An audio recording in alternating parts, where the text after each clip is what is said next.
Ja, heute ist soweit. Ich fahre zum Chiemgau Outdoor Festival 2022. Das hätte ja schon stattfinden sollen vor ein paar Jahren oder letztes Jahr.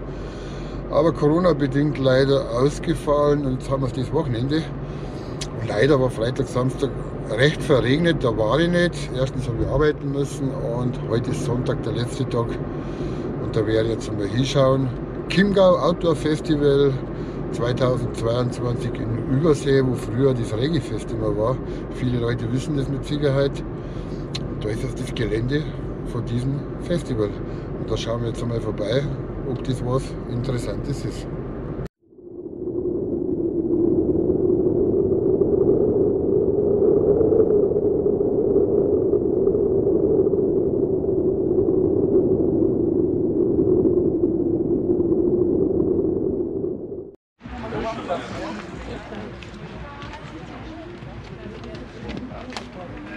Einen guten Nachmittag, muss ich sagen. Mittag, liebe Zuhörer, meine sehr verehrten Damen und Herren. Ich bin recht froh, dass doch so viele gekommen sind. Langsam löst sich hier die Wassersituation auf. Das ist der Vortrag von Reinhold Messner im Chiemgau Outdoor Festival 2022. 2 Tage lang wirklich schwierig war, hier unter den Regengüssen etwas auf die Beine zu stellen. Nun nehme ich Sie gleich mit in eine völlig andere Welt, und zwar in den Himalaya zum Nanga Parbat. Wir sehen ihn links im Bild unter mein Schlüsselberg, das ist der Nanga Parbat. Ein ganz besonderer Berg wegen seiner Lage, er liegt im Indusknie, also dort, wo der Indus, der vom Kailash, vom heiligsten Berg der Welt kommt, einen Knick nach Süden macht, ist, ja, wenn man vom Indus aus rechnet, 1000 Höhenmeter, die höchste Höhenunterschiedsmessung 7000 Meter bis zum Gipfel. Und dieser Berg hat 2 Seiten und 2 Namen. Die Südwand rechts ist die höchste Wand der Welt, 4500 Meter hoch, also 3-mal die Eiger Nordwand übereinander getürmt. Und die linke Seite, das ist die Westseite, die ist verschneit, die heißt Diamir, die Königin der Berge. Und rechts heißt der Berg Nanga Parbat. Warum? Weil dort im oberen Teil kaum Schnee liegt, weil da oben die Wand so steil ist, dass eben keine Gletscher wachsen können. Und dort wird der Berg eben der nackte Berg ohne Eis definiert. Mamre, ich habe es schon erwähnt, war 1895 am Berg, ist dort auch verschollen. Ich habe vor wenigen Jahren sein Tagebuch kaufen können und genau feststellen können nach seinen Skizzen und nach seinen Fotos, wie hoch er gestiegen ist. Er kam bis etwa 6400 Meter Meereshöhe, halbe Wandhöhe in der Diamir-Wand, in der Westseite des Berges. Und er hat dann geschrieben, festgestellt, da oben hat es den Teufel mit der Luft. Das ist die erste hintergründige Beschreibung, dass eben der Sauerstoffpartialdruck, der nach oben hin immer geringer wird, eigentlich das Problem ist bei den großen Bergen bei den 8000ern.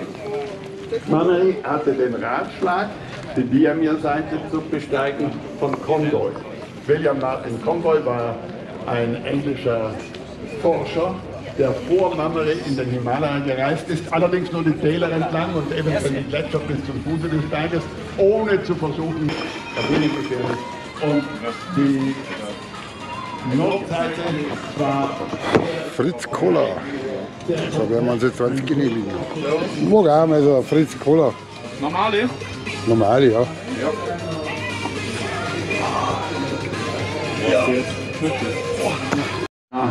Bis auf ungefähr 7000 Meter Meereshöhe kam, bis zum Rakhir Peak, der bei dieser Gelegenheit auch bestiegen wurde.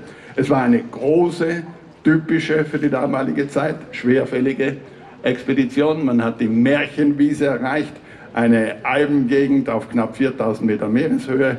Der Name wurde damals von den deutschen Bergsteigern diesem Ort gegeben, unmittelbar unter dem großen Nanga Parbat gelegen. Letzte grüne Flächen mit Alpenwiesen und natürlich auch Tieren. Und von dort ist Merkel mit seiner Mannschaft hinaufgestiegen bis zum Rakhir Peak, den wir hier sogar sehen. Vielleicht kann ich Ihnen ausnahmsweise auch zeigen. Das ist der Gipfel des Rakhir Peak. Und von hier aus glaubte er den Grat nach rechts hin über den Silbersattel, weiter über das Silberplateau und dann nach links Richtung Gipfel meistern zu können. Allerdings nicht bei dieser Expedition, die Zeit war abgelaufen, aber Merkel wollte wiederkommen und er kam wieder, 2 Jahre später. Es war zwar Willow Metzenbach gewesen, der größte Bergsteiger der 30er Jahre, So, hier haben wir den Stand von Stendel. hat man auch bei Die besten Thermoskannen weit und breit serviert. Mega cool, haben wir einen schönen Stand. Schauen wir mal bitte an. Kühlboxen übrigens. Und diese Stühle.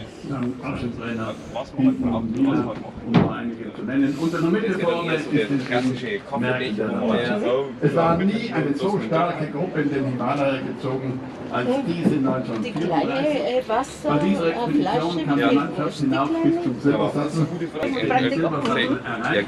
Bei gutem Wetter. Aber Merkel wollte ja auch am nächsten Tag. Das beste System, was es gibt. Eigentlich ja. Ich hab die größte da. Also die grüne Variante daheim. Da unten die Ah ja, 1,9 die. Liter. Da gibt es Nein, die habe ich. also 1 Liter. Das 1 Liter, das war zum Beispiel von der Größe her die 1,4, aber die 1,9er haben wir jetzt nicht mit dabei. Da gibt es auch nochmal mit 1,9 Liter, wobei der jetzt dann schon mächtig ist. Kann Also ich, 1,9 Liter ist schon. kann ich nur jedem empfehlen, die halt wirklich 12 Stunden heißen. Ich glaube, Sie kriegen Kommission. Nein, ich krieg gar nichts. Nein, ist gut zu wissen, danke. Nicht genau. Und man hat dann zwar beigedreht, aber dieser Abstieg. Jetzt wollte ich noch mal fragen, die sind Kühlboxen, oder? Richtig. Da muss ich Aber kein Kompressor, oder? Nein, da haben bei Kühler so, da haben Vakuum verschlossen, die Gewandung drinnen und da steht auch drum bei lang. Also die größte hat 28, fast 29 Liter und halt da wirklich lang geholt. Also bis zu 4 Tage kann das Zeug halt nicht sein. Wie lang? Bis zu 4 Tagen. Kann das kalt bleiben? Kann das gut bleiben. Kommt halt darauf zusammen, wie oft dass du den Klappen mal aufmachst oder offen hast. Ah, ist schon logisch. Ja. Ja, umso größer, umso länger halten sie aus, weil du kannst auch mehr Eis einladen. Und für was ist das? Ja, genau, Ich hab da schon mal gesagt, eigentlich sollte das da einen Zapf von euch machen und dann sagt es, dass der Bier einschenken. Nein, schmarrn. Das ist, wenn da durch die Eiswürfel, wenn da, es bildet sich irgendwann ein Wasser. Du kannst auch die Kühleraggregate ja einschmeißen, Kann das theoretisch. auch, ja. Aber da, wenn du halt Eiswürfel einschmeißt, keine Ahnung. Angerund ist oft dabei, weil du kannst die aufsetzen, ne? Da schmilzt halt das Eis wegen zusammen, da kippen bloß ein wenig auf, das Wasser läuft erst, dann ein Eis rein. Kann man da bei einer mal reinschauen? Ja, für alle. Und das ist eine ganz kleine. Das ist keine Kühlbox, das ist, Eine Kulturbox für die Damen. ja, so ungefähr, das ist die berühmteste Box, was eigentlich, das ist eine Brotzeitbox. Um dort hinzukommen, wo sie das erleben können, was Das schaut nämlich schon die Rollen. Oh ja, Es ist immer noch genug geht schon Platz was in den nicht. Alpen. Ja. Der Overtourismus, der vielleicht in einigen wenigen... Schön wäre es, wenn man es irgendwie auch noch betreiben kann, gell, elektrisch oder was, aber das geht gar nicht. Das ist halt eine reine Kühlbox. Umweltschützern. Aber es ist nicht Das ist halt dann luftdicht verschlossen, das merkt man immer beim Aufmachen. Aha. Da braucht man natürlich schon ein wenig Kraft. Alle eigentlich schon- folgen, ohne zu wissen, was sie eigentlich Nicht schlecht. wollen. Der ist schon nicht schlecht, da haben wir jetzt schon 2 verkauft. Der wollten wir unbedingt Wie haben. ist das Ganze im Ist in Start? Ordnung. Aber da könnte man meinen, Also wir haben gesagt, der 15 Liter, der ist ein wenig klar. Ja, 6 Liter, das ist ja. nach Nepal. super. Mäßig Tourismus, Also wir benutzen das aber da bringst du schön dein Wasser. Das ist halt, wenn du jetzt irgendwo mal am See fährst oder was, Ja, für den genau. Tag. Genau. Ja, dann klammt das Das ist vollkommen. halt dann der wir halt dann länger unterwegs sind und haben gesagt, wir wollen jetzt auf Istanbul mit dem Auto fahren und da haben sie da jetzt mitgenommen. Bleibt der Kinder halt ein Wurscht auch mit Eider und so weiter. Weißt du, das bleibt halt einfach länger geholt. Und du bist halt nicht immer darauf angewiesen, dass halt wirklich kein großes Problem ist. Aha. Das Problem ist, dass du da auch Zigaretten und da anstecken musst oder irgendwas. Ja, da haben wir die Deutzer Rucksäcke, Trekking-Rucksäcke, auch nicht schlecht. Aber es fängt uns für die Weiter. Deutschen Alpinisten, weil sie Schauen wir mal. schon zweimal Sehr schöne Rucksack und Daypack. Ja.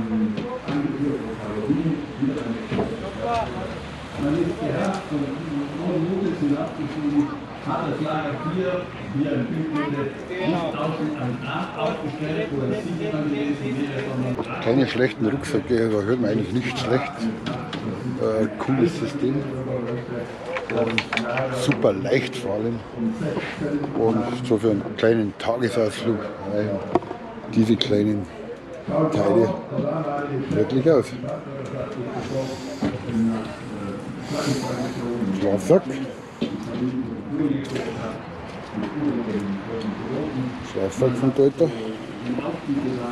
Auch nicht schlecht.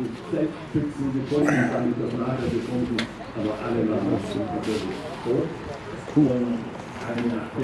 Ja. Warte, die werden automatisch heller und dunkler. Genau. Das geht aber nicht so schlagartig, Ja, ja. weil das muss so schleichend gehen, weil sonst Aha. hast du das Problem, dass du Rotlicht ins Auge kriegst, oder? Wenn das so der sogenannte Jalousie-Effekt eintritt, Aha. oder?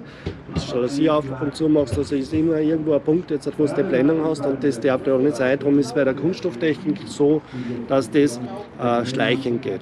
Wir Das sind ist jetzt cool. circa bei 15, 20 Sekunden, ohne dass es du merkst. Ja, ja, ich setze ja, zum ja. Beispiel die Brühen in der Früh auf. Ja, und mache mir den ganzen Tag beim Radfahren keine Gedanken, ob mein Auge geschützt ist oder nicht, weil das einfach weiß. Und wenn ich zum Wirten eine Pause machen gehe und ich tue die Brühen runter, sehe ich, boah, die ist ja ganz schwarz. Wo kommt das her? Blackship? Blackship, wir sind aus Oberösterreich, in der Nähe von Linz an der Donau. Und haben das jetzt also 2018, sind wir seit 2016 sind wir aktiv am Markt und vorbereitet haben wir schon länger. Ja. Und Blackship ist ja, weil wir einen Namen gesucht haben, der nicht so technisch ist, weil technisch bist du immer irgendwo dann in der Maschine drinnen. Weil wir machen ja auch, also einmal so, sage ich einmal so Spaßbrühen da, also nicht nur immer Funktionsbrühen, wo man sagt, das ist Sport, sondern das verkaufen wir sehr gut als Après-Ski-Brühen. Ah ja, die schaut auch vom Style her schon mal. Ja, genau. Die passt irgendwie genial. Aber Ja? was wir zum Beispiel auch haben, ist, wir haben unzerbrechliche Kinderbrühen. Die bricht echt nicht. Nein, die bricht echt nicht. Da kann ich machen, was ich will, die bricht nicht. Das ist ein Spezialkunststoff. Den haben wir aber bei den Erwachsenen. Mega. auch. Der zum Beispiel, meine ist jetzt 6 Jahre alt. Und da kann ich das so machen. Da springt maximal das Glas raus, die springt aber dann wieder rein. Ja. Super Flexbügel, dass wenn du einen Helm tragst, das kein Problem hast, weil dann hast du den Super. Druck nicht. Ja. Ja, so haben wir sich einen Namen gemacht. Also in Österreich sind wir ja schon sehr bekannt, speziell. Gut, wenn siehst du den Link vielleicht, weil ich mache so ein kleines Video von den ganzen Dingen, Ja, der ja. ist vielleicht unten rein im Link Ja, und bei der Videobeschreibung. war lieb, ja. Ich bin der, Du bist der. Janka Filmschmiede. Ja, also das, also da sind wir. Mega brünn, ja. Es gibt ja zwar Ähnliches, gibt es ja auch schon, also mit dem Material jetzt. Ja, genau. Aber die Preis-Leistung ist, weil bei uns kostet die Brühen, was ich da bei den Erwachsenen gesagt habe, die kostet normalerweise 60 €, 51,90 €. Und das sind nur Preise, was die Leute zahlen. Hat auch einen Polarisationsfilter. Das ist bei euch am See recht gut. Ja, weil was dann nimmst genau. die Und vor Blendung weg. allem, wenn sie so schnell bricht, ist es auch schon ein Vorteil. Ja, da kannst du schon mal drauf sitzen. Aber. Ja. Und bei den Kindern nutzt man es halt auch, weil bei den Kindern, gell, der zieht sich die Skischuhe an zum Beispiel und fällt schon die Brühen runter. Genau, Und was tut er? Aufstehen und steigt aber auf 4 auf Brühen. dann ist es sehr schön Dann, hier. Ja, genau. dann hast du schon Ärger daheim. Da steigen andere Brühen aus. Genau. Nein, Na gut, schön, genau. super. Ja, Und Socken habt ihr alles. Ja, wir ja. haben, also unter Blackship haben wir jetzt also, angefangen haben wir mit den Skibrühen, mit den Skihöhen Genau. und Sonnenbrühen, also Skisonnenbrühen, was wir noch im Winter verwendet haben. Dann haben wir angefangen jetzt durch den Radlboom, der gekommen ist, haben wir dann angefangen jetzt mit ganze- den Radlhelmen. Dann oder mit den schön großen Radlbrühen oder Sportbrühen. Haben aber jetzt also, mittlerweile schon also Funktionssachen, Radlhosen, Radl-T-Shirts, unsere Socken, auch alles jetzt also Wandersocken kommen jetzt kommen im Winter kommen jetzt die Skisocken vom Ah, na, Blackship. gute Helm, oder? Ja. Ja, gute Helm. Wir haben momentan den leichtesten Rennradl. Ja. Das ist dann also unser Kinderhelm. Aber da ist zum Beispiel so ein schönen Turnhelm.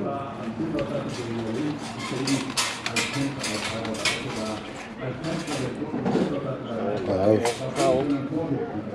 Bestens gerüstet. Aber wenn so blöd eingehängt, gell, das passt. Die passen die Brühen, da passen die Helme und dann passt es. Schau. Du kannst dann auch so dann ein verstellbares Schild hast dann da. Da kannst du, wenn du willst, einmal so eine Skibrille einhängen. Also für die Downhiller. Und der sagt jetzt, also, ich will da das machen. Super Passform und auch humane Preise. Humane Preise. Super. Na ja, Ja, danke, dann das also vielleicht so- schaue ich dann später noch mal vorbei. Ja, der Helm, der hat Das ist unser Rennradhelm. Aha. Der hat in der Größe M hat der 210 Gramm. Und Aber stößt am wiegt Kopf. nichts. Und wie ist die Sicherheit, wenn du jetzt einen Sturz hättest? Ja, wir müssen wie alle anderen müssen wir die Normen erfüllen und so und die haben wir auch. Und So, jetzt werden wir uns einmal die Dachzelte alle anschauen. Das sind wir auch hier. Die Dachzelte werden ausgestellt. Und die schauen wir jetzt mal ein bisschen näher, ob die was taugen, was wieder Neues gibt. Schauen wir mal, ob wir da irgendwo finden, einen Ansprechpartner.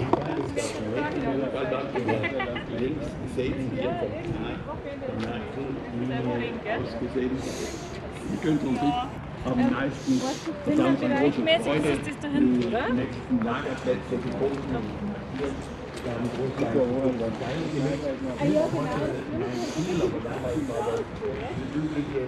Frontrunner Dachzelt. Das schaut bald aus wie das Gordig hier. Wunderschönes Dachzelt. Wir waren im Lager. Hier die Zelte. Cool. Cool. Ich schätze mal über Zweimannzelt. Und ich habe gemerkt, dass ich Frontrunner. in diesem Mulde Sehr guter Isolierboden. Sehr gut gearbeitet. Innentaschen drin. Matratze ist mit dabei. festsetzen. Und das Ja. bedeutet das schlechtes Wetter. Nicht schlecht. Wenn wir jetzt schlechtes Wetter kriegen, ist die Expedition verloren. Wir haben noch nicht genügend Material im letzten Lager. Wir bräuchten noch ein paar Tage. Und das sind alles von euch oder haben das wieder andere? Autohundehersteller. Hartschalen doch. Ist da ein Camper wenigstens auch da?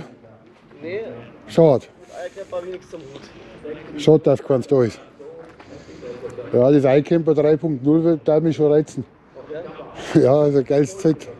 Ah, Airtop. Aha. Hartschalen 80. Auto Home. Ja. Auch ein cooles Set. Das ist halt so.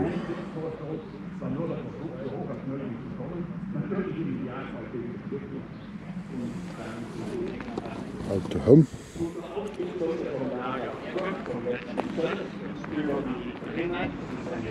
Da hinten haben wir auch noch welche. Man geht halt dann, weil der nicht macht, gehst du erst weiter.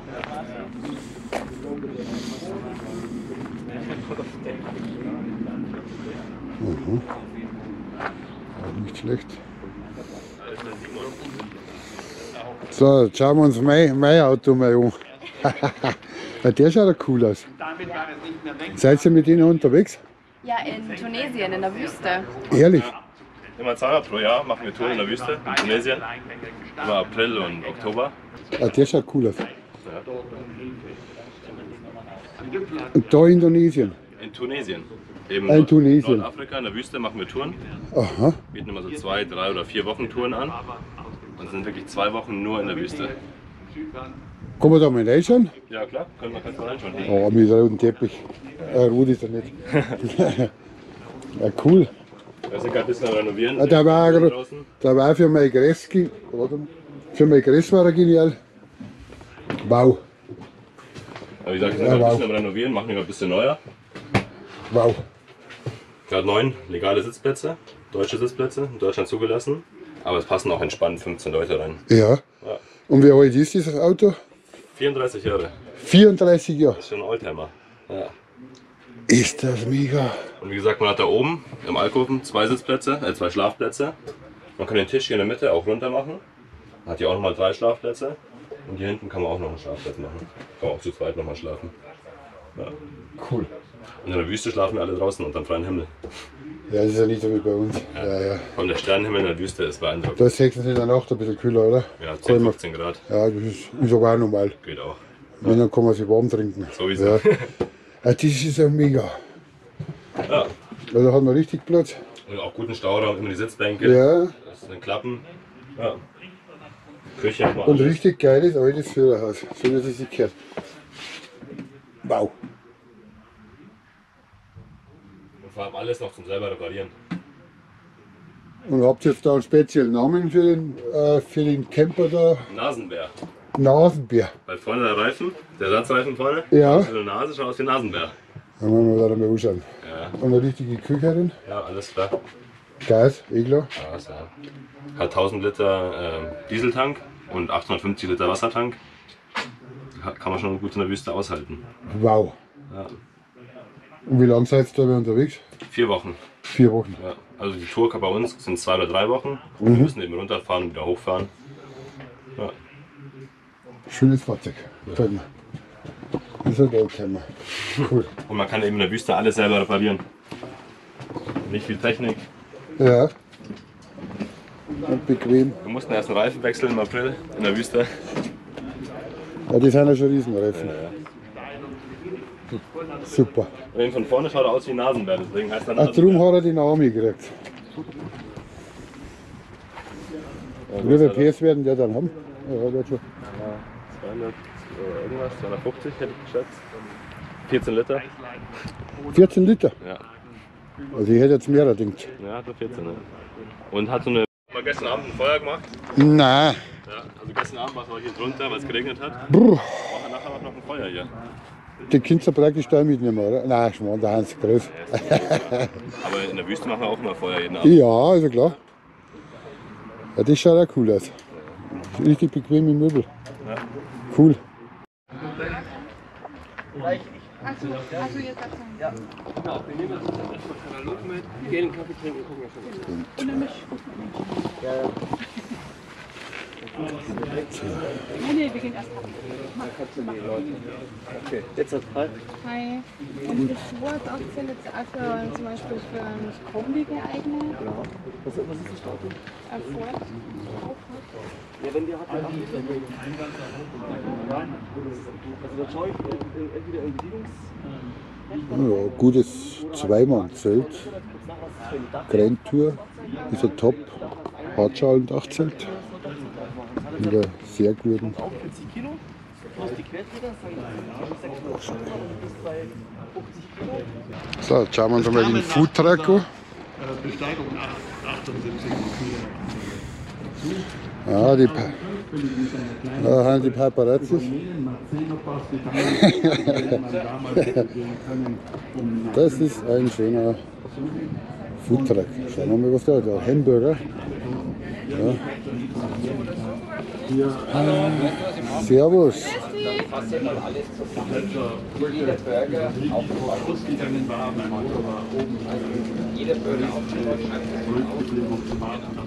Leiche, dann der Überrest, Leiche geführt und so wenige Wochen später entdeckt.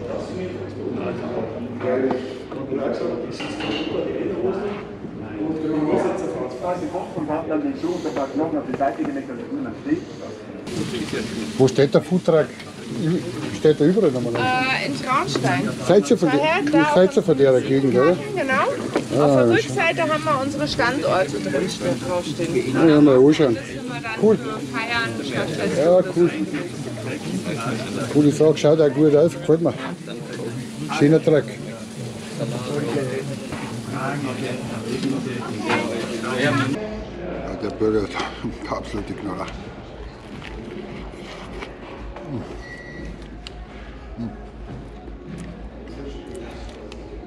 Kann man gar nicht vergleichen mit dem McDonald's. Überhaupt nicht. Wenn es dann Black. 1000 im Jahr sind, das sind immer noch wenig. Die sind auch cool. Allerdings sind Die sind wenige mega Berge cool. so überlaufen wie der Everest. Der Mont Blanc vielleicht, das Matterhorn nicht unbedingt so viel. Der Müll, der dabei zurückbleibt. Wie lange heute ist da drin heiß? Also wenn es was heiß reinfüllst, da steht sogar drauf. Die Umwelt schädigt 6 Stunden kalt, 4 Stunden für heiß. uns alle. Obwohl der Genial. Deckel quasi nicht isoliert ist. Die Genial. Ja, super. Wie die FLSK. Ich glaube, wir FLSK, wie so ein Becher daheim, fast genauso. Ja. Halt ewig lang heiß, ja, ja. Ja, das ist super geil. Aber die schauen cool aus vom Design her. Gibt es halt mit Henkel oder ohne. Ja. Den gibt es auch noch in klein.